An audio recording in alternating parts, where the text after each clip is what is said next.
Hello everyone, welcome to my YouTube channel. I am Amar and you are watching Amar Sir's English classes. Today we are going to read the poem Seven Ages of a Man. It is one of the most important poems given in Rajasthan Board Class 12th English syllabus. So without further delay, let's get started. The Seven Ages is a poem written by William Shakespeare. William Shakespeare was born in the year 1564 and he died in the year 1616. He was considered the greatest dramatist of all times. The Seven Ages means मानव की सात अवस्थाएं.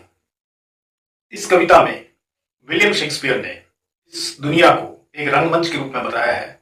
इस दुनिया में जो भी पुरुष और महिलाएं हैं वे सभी अपना रोल प्ले करते हैं. जिस प्रकार से रंगमंच में कलाकार होते हैं वो अपनी भूमिकाएं निभाते हैं, उसी प्रकार से एक मानव को भी अपने जीवन काल में सात अवस्थाओं से गुजरना होता है. और ये सात अवस्थाएं जो हैं वो इस कविता में उन्होंने प्रदर्शित की है. तो चलिए समझते हैं उन सातों अवस्थाओं को, कौन कौन सी वो अवस्थाएं हैं. चलिए शुरू करते हैं. ऑल द वर्ल्ड स्टेज, कि यह संपूर्ण दुनिया, यह पूरी दुनिया जो है वह एक रंगमंच है. तो यहाँ स्टेज से तात्पर्य है रंगमंच. And all the main and women merely players, players से यहाँ तात्पर्य है कलाकार. मेयरली का अर्थ होता है केवल या only. They have their exits and their entrances, इन सभी पुरुषों का या महिलाओं का यहाँ प्रस्थान होता है. एग्जिट्स यानी प्रस्थान. एंड देयर एंट्रेंसेस, एंट्रेंसेस का अर्थ होता है प्रवेश. And one man in his time plays many parts, और एक मानव अपने जीवन काल में मैनी कई भूमिकाएं, पार्ट्स भूमिकाएं, प्लेज निभाना. His acts being seven ages, his acts यानी उस मानव के जो अभिनय हैं, बीइंग सेवन एजेस वो सात, सेवन एजेस सात अवस्थाएं कहलाती हैं. तो कवि यहाँ इस पूरी दुनिया को एक रंगमंच के रूप में बताते हैं. जिस प्रकार से रंगमंच में कलाकार होते हैं, अपना अभिनय करते हैं और अपने अभिनय को पूर्ण करके स्टेज से उतर जाते हैं, इसी प्रकार यहाँ विलियम शेक्सपियर ने बताया कि एक व्यक्ति, यह पूरी दुनिया एक रंगमंच है. यहाँ हर एक पुरुष व महिला एक कलाकार है और उन सभी को अपना अपना रोल दिया गया है. वो उस रोल को निभाते हैं, अर्थात वो पैदा होते हैं, उनके पैदा होने से उनकी इस रंगमंच में उनका प्रवेश होता है और उनके मर जाने से का प्रस्थान होता है. आगे बढ़ते हैं, देखते हैं वो सात अवस्थाएं कौन कौन सी. एट फर्स्ट, सबसे पहली जो अवस्था होती है, एट फर्स्ट द इन्फेंट. तो सबसे पहली जो अवस्था है वह अवस्था होती है इन्फेंट की. इन्फेंट यानी एक न्यूबॉर्न बेबी या एक नवजात शिशु. Mewling and puking in the nurse arms. Mewling and puking, ये जो शब्द है मेवलिंग एंड पुकिंग, इसका अर्थ होता है, मेवलिंग का अर्थ होता है रोना, मीन्स क्राइंग, और पुकिंग का अर्थ होता है वोमिट करना, उल्टियां करना. तो मेवलिंग एंड पुकिंग मीन्स एक नवजात इस दुनिया में जब आता है वह रोता हुआ आता है, और पुकिंग मीन्स वोमिटिंग करता हुआ. इन द नर्सेज आर्म्स, एक नर्स जो होती है उसकी बाहों में वह नवजात शिशु जो है वह रोता हुआ और उल्टियां करता हुआ इस दुनिया में प्रवेश करता है. Then the whining schoolboy, और इस स्टेज के पश्चात विनिंग, विनिंग का अर्थ होता है शिकायत करता हुआ, एक शिकायती स्कूल बॉय, यानी कि वह नवजात शिशु बड़ा होता है, अर्थात स्कूल में जब उसका दाखिला कराया जाता है, तो जब उसे पहली बार स्कूल भेजा जाता है तो यह अवस्था स्कूल बॉय की होती है. और इस अवसर पर वह बालक जो है वह बिल्कुल भी स्कूल नहीं जाना चाहता है, उसके पास कई शिकायतें होती हैं. तो इस कारण से कहा है विनिंग स्कूल बॉय, यानी शिकायत करता हुआ स्कूल जाने वाला बालक. विद ही सैशल, सैशल का अर्थ होता है एक छोटा सा उसके पास थैला होता है, बैग होता है, तो वी कैन राइट बैग. तो एक छोटा बैग उसके पास होता है. एंड शाइनिंग मॉर्निंग फेस, सुबह के अवसर पर जब उस बच्चे को स्कूल की ओर रवाना किया जाता है, the time when he is taken to the school, that particular boy is taken to the school, that very moment. And shining morning face, यानी उस समय उसके चेहरे पर चमकता हुआ, सुबह का उसका चेहरा काफी खिला हुआ रहता है. शाइनिंग मॉर्निंग फेस, उस बच्चे के चेहरे पर तो काफी चमक होती है. शाइनिंग मीन्स चमक, morning face. Creeping like snail, मगर उसमें एक बात यह होती है कि वह सुबह स्कूल के को तैयार तो उसके पेरेंट्स उसको कर देते हैं, लेकर के भी जाते हैं, लेकिन वह बच्चा बड़ी ही धीमी गति से क्रीपिंग करता हुआ, मानो रेंगता हुआ एक स्नेल की भांति। स्नेल जो होता है वो सबसे स्लो मूवर कहलाता है, या स्नेल को हम घेंगा भी कहते हैं। Unwilling to school and then the lover. तो अनविलिंग का अर्थ होता है बिना इच्छा के, टू स्कूल, उसकी स्कूल जाने की कोई इच्छा नहीं होती है, एंड देन द लवर, और इस अवस्था के बाद में जो अवस्था होती है वो होती है एक लवर की। तो यह तीसरी अवस्था होती है, और इस अवस्था की क्या विशेषताएं यहाँ विलियम शेक्सपियर ने बताई हैं, देखें। Shine like furnace. Now shine means ah, और फर्नेस का मतलब होता है एक जलती हुई भट्टी, यानी वह प्रेमी जो होता है वह आहें भरता है, ठीक एक जलती हुई भट्टी के अंदर जो लौ होती है कुछ उसी प्रकार से। विद ए वोफुल बैलाड, और उसके पास वोफुल यानी दर्द भरा, ballad means song, made to his mistress eyebrow, उसके द्वारा बनाया गया, यानी कि उस प्रेमी के द्वारा बनाया गया एक गीत जो कि दर्द भरा गीत होता है। वह गीत उसने अपनी मिस्ट्रेसेस यानी उसकी जो प्रेमिका होती है उसकी आंखों की भवों के लिए उसके द्वारा एक दर्द भरा गीत बनाया जाता है। देन ए सोल्जर, और इस अवस्था के पूर्ण हो जाने के पश्चात जो अवस्था होती है that is of a soldier, सैनिक की अवस्था होती है।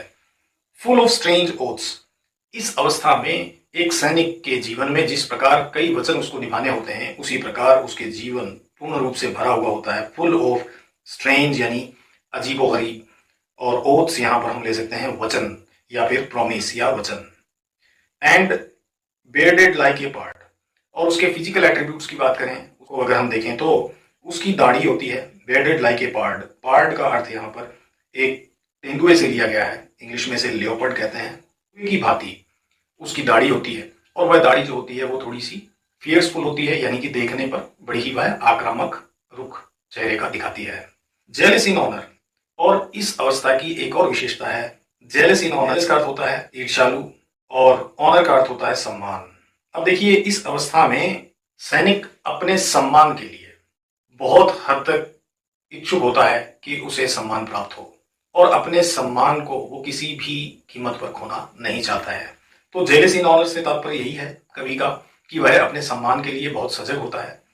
Sudden and quick in quarrel, now sudden and quick मतलब उसके अंदर में एक बहुत अचानक से और बहुत तेजी के साथ वह जो है वह झगड़ा करने की क्षमता रखता है। अब झगड़े से तात्पर्य यह है कि जिस प्रकार से एक सैनिक अपने देश की रक्षा करता है, और जब उसे ऐसी हिदायत दी जाती हो कि किसी दुश्मन ने हमारे देश पर अटैक किया हो, तो ऐसी अवस्था में वह बहुत फुर्ती के साथ बहुत जल्दी से उस अपने देश की रक्षा के लिए अपने आप को सामने लेकर आता है, यानी बड़ी जल्दी वह अपने देश को उस विदेशी ताकत से बचाने के लिए सामने आ जाता है। तो सडन इन क्वेरल, क्वेरल का अर्थ यहाँ पर होता है झगड़े से। चलिए आगे बढ़ते हैं। सीकिंग द बबल रेपुटेशन जो होता है वह देखता है बबल रेपुटेशन, बबल से तात्पर्य होता है for a short time, short period, reputation होता है प्रतिष्ठा। बबल से तात्पर्य है क्षण भर के लिए, फॉर ए शॉर्ट पीरियड। जैसा कि आप जानते हैं कि ऑनर है, सम्मान है, प्रतिष्ठा है, उसका जो कार्यकाल है वह एक कवि ने यहाँ पर एक बबल के रूप में बताया है। बबल का जो टाइम ड्यूरेशन होता है वो बहुत कम होता है, लेकिन यहाँ पर सैनिक जो है, एक सोल्जर जो है, वो इस बात की चिंता करे बिना अपनी प्रतिष्ठा के लिए वह प्रयासरत रहता है। Even in the cannon's mouth, और ऐसा करने के लिए यदि उसकी प्रतिष्ठा के लिए उसे किसी तोप के, यानी यहाँ पे देखिए कैनॉन्स माउथ, कैनॉन एक तोप और माउथ यानी मुख, यानी एक तोप और माउथ से मुख, यदि उसे अपनी प्रतिष्ठा के लिए एक तोप के मुंह में भी हाथ डालना पड़े तो वह पीछे नहीं हटता। Even in the cannon's mouth. And then the justice, और इस अवस्था के बीच जाने के पश्चात जो अवस्था शुरू होती है वो होती है एक जस्टिस की। जस्टिस अर्थात एक न्यायाधीश। इन फेयर राउंड बेली, तो इस with good capon lined with eye severe beard of formal cut, full of wise saws and modern instances, and so he plays his part. तो इस अवस्था में जहां एक न्यायाधीश के रूप में उसकी शारीरिक रूपरेखा देखें तो वह बहुत ही फेयर, यानी फेयर काफी अच्छा और तोंद निकली हुई रहती है। विद गुड कैपून लाइन, गुड कैपून, कैपून का अर्थ होता है मेल चिकन। अब देखिए मेल चिकन से तात्पर्य है कि उसकी जो ईटिंग हैबिट्स होती हैं वह काफी अच्छी रही हैं और इसका ही एक परिणाम यह है कि उसका पेट जो है वो निकला हुआ या उसकी तोंद जो है वो निकली हुई रहती है। विद आई सीवियर, और उसकी आंखों में एक गंभीरता होती है।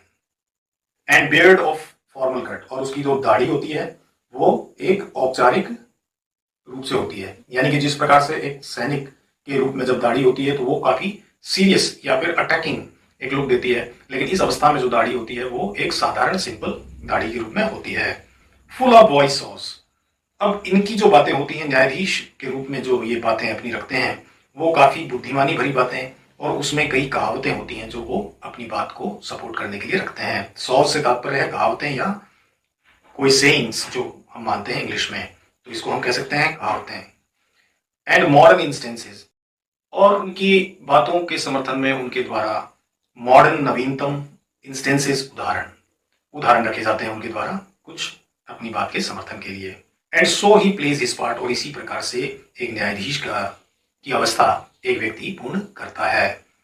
अर्थात न्यायाधीश का कार्यकाल एक जिम्मेदारी भरा कार्यकाल होता है जहां उसे जीवन से जुड़े कई निर्णय लेने होते हैं और एक मेच्योरिटी उसके अंदर आ जाती है।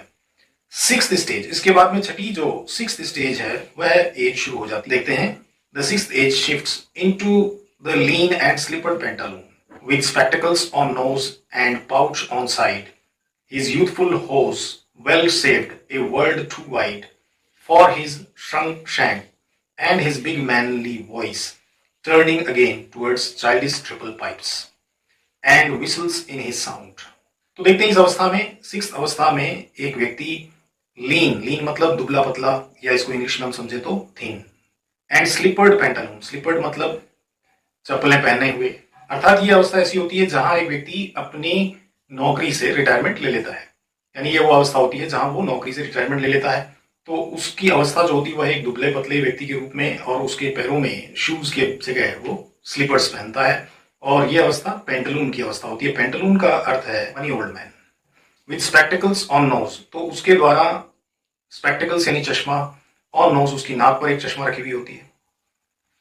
And pouch on side, and pouch on side से मतलब है कि उस दौरान जब उसकी उम्र बढ़ती है तो धीरे धीरे उसके चेहरे पर कुछ झुर्रियां बढ़ने लग जाती हैं और वो झुर्रियां इस प्रकार से लटकने लग जाती हैं कि वह दूर से प्रतीत होती हैं। तो पाउच ऑन साइड से मतलब है उसके मुख पर उत्पन्न हुई जो झुर्रियां हैं वो लटक जाती हैं।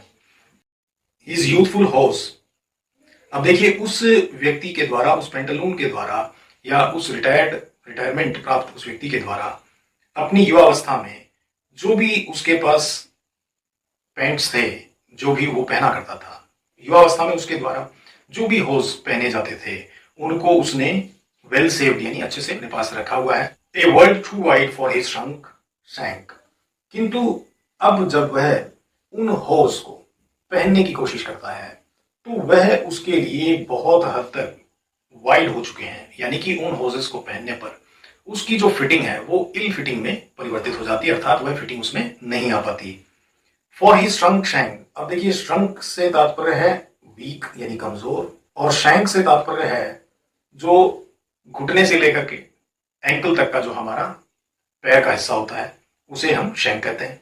And his big manly voice, और फिर उसकी जो वो मर्दों वाली जो उसकी आवाज होती थी, टर्निंग बदलती जाती है, अगेन पुनः फिर से, towards childish triple pipes, childish यानी एक बच्चे की जो एक हाई पिच्ड वॉइस होती है एक बच्चे की, उस प्रकार से उसकी भी जो आवाज है उसमें एक बच्चे की सी छवि सुनाई पड़ती है, ट्रिपल पाइप्स।